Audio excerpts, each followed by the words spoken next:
Canon EOS R. Kamera ni bagi saya timeless dalam kategori kamera mirrorless. Sebab apa? Kita cerita sekejap lagi. Okey, kita pergi serba sedikit lah info ringkas tentang kamera Canon EOS R ni kan. Dia dirilis pada tahun 2018, penghujung 2018 rasanya, bulan 10 macam tu lah. Sehingga tahun 2024 ni usia dia menghampiri 6 tahun. Mungkin setengah orang menganggap kamera yang dah berusia 6 tahun ni dah agak jauh jugalah ketinggalan kan. Tapi masih ramai lagi yang mencari. Kamera ni adalah kamera Canon mirrorless full frame yang pertama yang dikeluarkan oleh Canon. Dan juga masa tu mereka perkenalkan juga mount sistem RF ni, RF lens.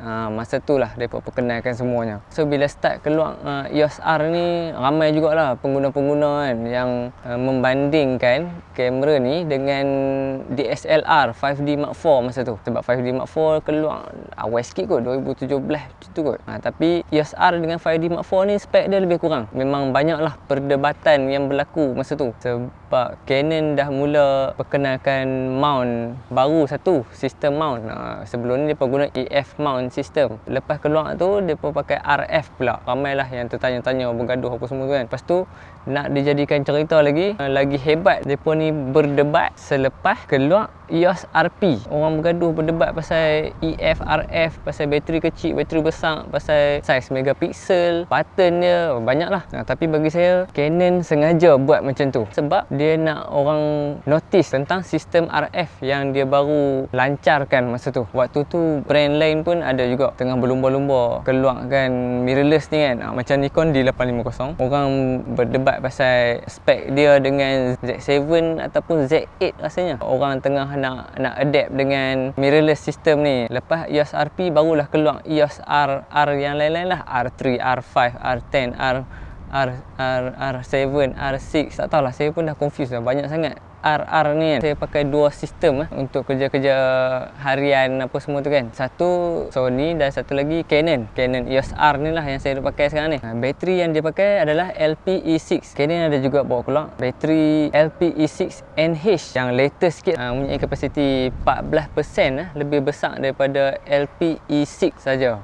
Banyak pula nombor huruf dia tu. Kayaknya bateri hak baru ni dia tahan lama sikit lah. Kedua-dua jenis bateri ni kalau ikut penggunaan saya tahan lama lah. Sebab saya shoot video juga pakai Canon ni dan juga shoot foto pakai Canon. Sebab saya suka color Canon untuk foto. Jadinya saya pakai dua sistem lah. Bagi saya tahan bateri ni sama je macam Sony A7 IV. Sebiji bateri tu bertahan lah daripada pagi sampai ke petang. Autofocus dia pula menggunakan dual pixel CMOS AF. Untuk kamera-kamera Canon R sistem sekarang ni dia dah pakai dual pixel CMOS AF 2. Dia ada version 2 pula. Sistem autofocus dia okey dalam low light. Dia tak adalah hunting teruk sangat dan juga dia taklah miss banyak sangat. Dia ngam-ngam saja. Tapi dia taklah selekat, sesticky macam R6 Mark II. Saya pernah test R6 Mark II. Kalau orang tu berpusing macam mana pun dia melekat juga. Masih lagi reliable. Tak risau sangat lah. Walaupun sistem dia menghampiri 6 tahun kan. Tapi autofocus dia okey. Boleh pakai lagi. 30.3 megapiksel full frame. Bagi saya sensor ni sensor yang cukup besar lah untuk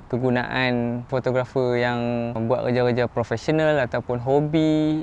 Dia overall lah, dia cover penggunaan yang luas. Dia punya low light performance bagi saya sangat okey. Sebabnya saya pakai auto ISO. Dia akan pergi maksimum pun 6400 lah. Itu paling maksimum lah, yang paling berani pun. Tapi kalau kita tengok balik footage tu dekat screen yang agak besar sikit kan, dia ada sedikit noise kalau untuk gambar-gambar atau footage yang high ISO. Tapi bagi saya noise yang dihasilkan tu taklah teruk sangat sampai kita tak boleh pakai langsung footage tu. Memang okey lah untuk kamera yang berusia menghampiri 6 tahun ni. Lepas tu kamera ni agak lasak juga. Dia ada weather and water resistant. Kalau ikut pengalaman saya shoot pakai EOS R ni, saya pernah shoot dalam hujan, tengah panas, naik gunung, ada pasir, ada habuk apa semua tu kan. Kena percik-percik ayak sikit-sikit pun okey saja. Dia tak ada lah problem nak shot itu, nak shot ini, walaupun dia fully elektronik orang kata kan. Image stabilization agak kurang memuaskan bagi saya sebabnya dia tak ada sensor shifting dalam body, sensor bergerak dalam body tu. Tapi kita boleh set dalam menu untuk digital stabilization. Hasil untuk digital stabilization ni agak kurang memuaskan sebabnya dia akan jadi pelik sikit untuk kita record video yang static, yang kita pacak atas tripod. Bila kita on digital stabilization tu, dia akan